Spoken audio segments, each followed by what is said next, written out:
My name is Ryan Keller. I'm 26 years old, born and raised in Seattle, Washington. I used to believe love was the safest place in the world, until it became the most dangerous. This is the story I've never told anyone. I call it, "If you tell anyone, we're over," she said, closing the door. It started on a rainy Tuesday in October, the kind of Seattle rain that doesn't fall hard, just lingers like a memory you can't shake. I was working late at the marketing firm where I'd been promoted to junior project manager. It was my first real step up. More responsibility, more pressure, and more time with her. Her name was Claire Donovan, 29, senior strategist.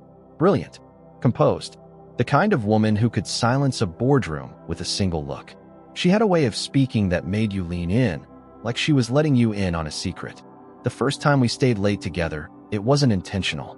"You're still here?" she'd asked, standing at the doorway of my cubicle. "Yeah, trying to fix the Davidson pitch before tomorrow." She stepped inside, heels clicking softly against the tile. "You're overthinking it." "I usually am." She smiled at that. "That's why you're good." No one had ever said that to me before, not like that. What started as collaboration turned into coffee runs. Coffee runs turned into dinners. Dinners turned into conversations about everything except work. Her divorce, my strained relationship with my father, the fear of not being enough. I knew the rules. Workplace relationships were complicated, especially with someone technically above me.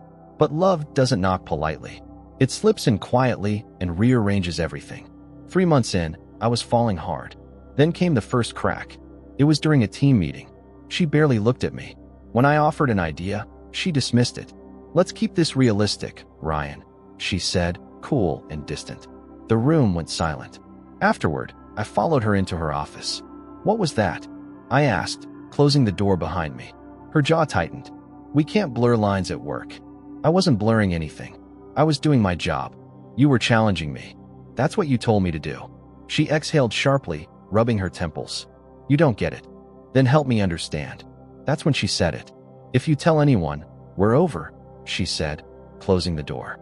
Her voice wasn't angry. It was controlled. Controlled in a way that scared me more. "Tell anyone what?" I whispered. "That we're together. That we're serious. That this isn't just," she searched for the word, "casual." My chest tightened. "Is that what this is to you? You know how this looks, Ryan. I'm your superior. HR would tear this apart. They'd think I'm manipulating you. Are you?" The question slipped out before I could stop it.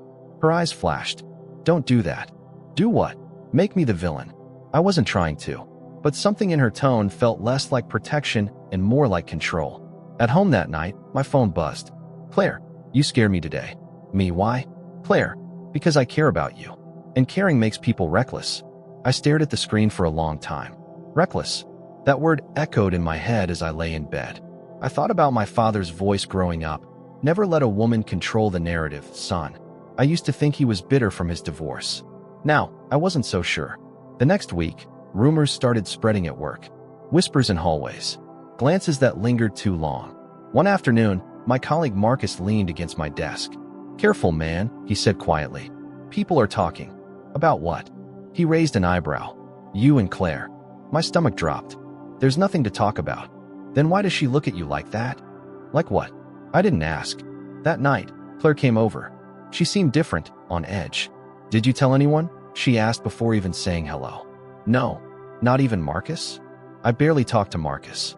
She searched my face like she was looking for cracks. "I would never betray you," I said. Her shoulders softened. She stepped closer, resting her forehead against mine. "Good. Because if this falls apart, I lose everything." "And what do I lose?" She didn't answer. Instead, she kissed me. And for a moment, I let myself believe that love was stronger than fear. But deep down, something didn't sit right. Because love shouldn't feel like a secret you're afraid to breathe. Rumors don't need proof. They just need oxygen. And someone was feeding them. 2 weeks after that night, HR called me in. I sat across from a woman named Linda with kind eyes and a folder too thick for comfort. "We've received concerns," she said gently, "about potential favoritism." My throat went dry. "From who?" "I can't disclose that." "Of course not." "Is there a relationship between you and Claire Donovan?" Every muscle in my body locked. I heard her voice in my head. "If you tell anyone, we're over." I thought about my promotion, my reputation, my career. And then I thought about the way she'd looked at me when I asked if she was manipulating me. No, I said. The lie tasted metallic. When I left the meeting, Claire was waiting near the elevators. What did they ask? She whispered. You know what they asked? And I said no. Relief flooded her face. Not gratitude. Relief.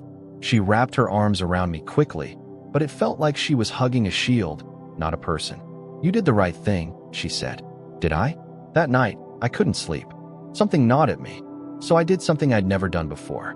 I checked her LinkedIn.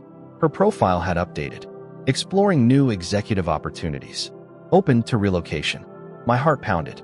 The next morning, I walked into the office early and saw her through the glass walls of her office, laughing with a man in a tailored charcoal suit. He wasn't from our team. He wasn't from our floor. Later, I learned his name was Daniel Reed, VP at a competing firm in San Francisco.